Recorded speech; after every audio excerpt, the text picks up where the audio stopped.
बोललो की मुटकुळे मॅडम, आपण या ठिकाणी अजून कोणते कार्यक्रम करू शकतो? आपण प्रत्येक नृत्य अजून काही जे भंडाऱ्यामध्ये लोकांनी बघितले असे काही काय नाव सांगितलं? अजून कोणते कोणते करू आपण?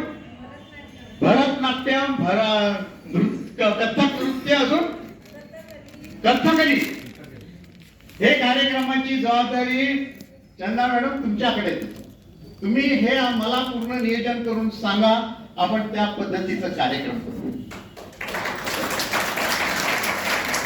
काल इथला कार्यक्रम बघितला आणि आमच्या एक 6 ते 7 वर्षाची मुलगी ज्ञानेश्वर चौधरी त्यांची मुलगी आली आहे. एक 6 ते 7 वर्षाची तिने जवळजवळ 7 मिनिटं न पाहता ते भजन म्हटलं. किती आश्चर्य! आपल्या भंडाऱ्यामध्ये असे कलाकार आहेत, यांना आपण वाव दिला पाहिजे. मग मी काल घरी गेलो, मला वाटतं 9 वाजता मी घरी पोहोचलो. रात्री टीव्ही सुरू केला तर काल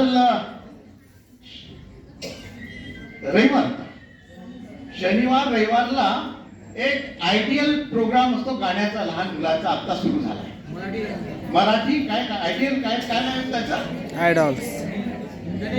हा, इंडियन आयडल लहान मुलांचा. मग